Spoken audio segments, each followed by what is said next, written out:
नमस्कार मित्रांनो, मी उदय लाड पुन्हा एकदा स्वागत करतो आपल्या सर्वांचं वरत्या युट्यूब चॅनल शेती मित्र वर व्हिडिओ पाहणाऱ्या प्रत्येक शेतकरी मित्राच्या आणि कास्तकार बांधवाच्या आजच्या व्हिडिओ मध्ये मनापासून खूप खूप स्वागत। मित्रांनो, थंबनेल पाहितलं, टायटल वाचलं हो मित्रांनो, सामान्य कास्तकार बांधवांचा सर्वात महत्त्वाचा सवाल की अखेर सोयाबीन आणि कापूस या पिकांमध्ये 1919 या विद्राव्य खताचा वापर करण्याची योग्य वेळ कोणती, हा सध्याच्या कंडिशनचा सर्वात महत्त्वाचा सवाल आहे की अखेर सोयाबीन आणि कापूस या पिकामध्ये 1919 या विद्राव्य खताचा वापर करण्याची योग्य वेळ कोणती आहे। या प्रश्नाचा अचूक उत्तर जाणून घेण्यासाठी आता आपण सर्वांनी हा व्हिडिओ या ठिकाणी सुरुवातीपासून शेवटपर्यंत पाहावा। हा व्हिडिओ सुरुवातीपासून शेवटपर्यंत पाहत असताना जर आपल्याला मनापासून आवडला तर जरूर या व्हिडिओला या ठिकाणी एक लाईक करा। जास्तीत जास्त कास्तकार बांधवांपर्यंत हा व्हिडिओ पाठविण्यासाठी या व्हिडिओला या ठिकाणी जरूर शेअर करा। सबस्क्राइब करून जरूर नोटिफिकेशन बेलला ऑल करा, यामुळे येणारा प्रत्येक व्हिडिओ हा आपणास या ठिकाणी मिळत राहतो।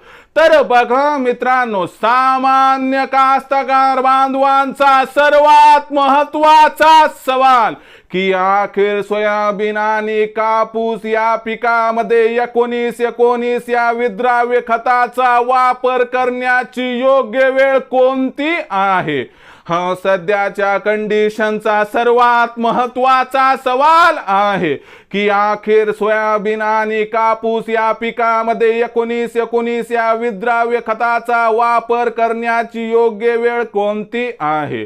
तर मग मित्रांनो, या प्रश्नाचं उत्तर घेऊया की अखेर सोयाबीन आणि कापूस या पिकामध्ये 1919 या विद्राव्य खताचा वापर करण्याची योग्य वेळ या ठिकाणी कोणती आहे।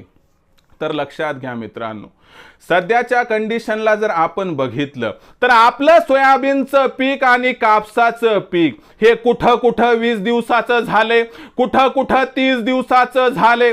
अशा परिस्थितीमध्ये या 1919 मध्ये असतंय काय, तर लक्षात घ्या 1919 या विद्राव्य खतामध्ये नायट्रोजन 19%, फॉस्फरस 19% आणि पोटॅशियम 19% असते।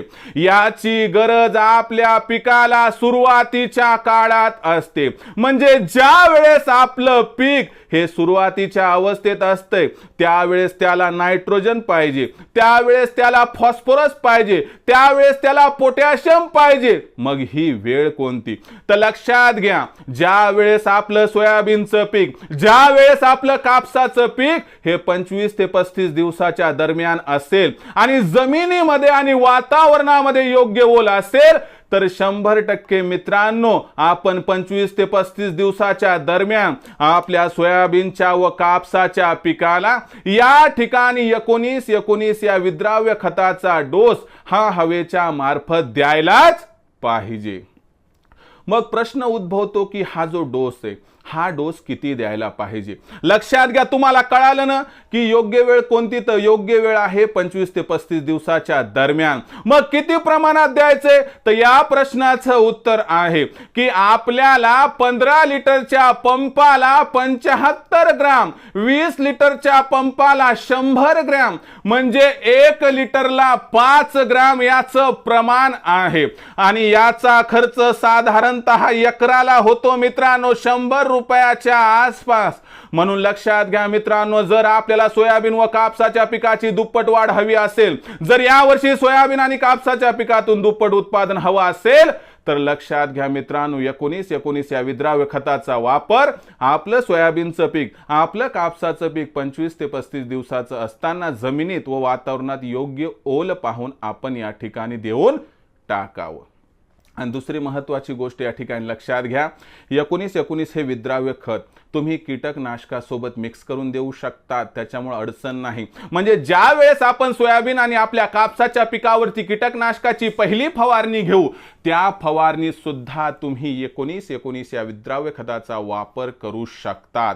वेगळी फवारणी घेण्याची, वेगळा डोक्याला ताण घेण्याची आवश्यकता इथं अजिबात नाही।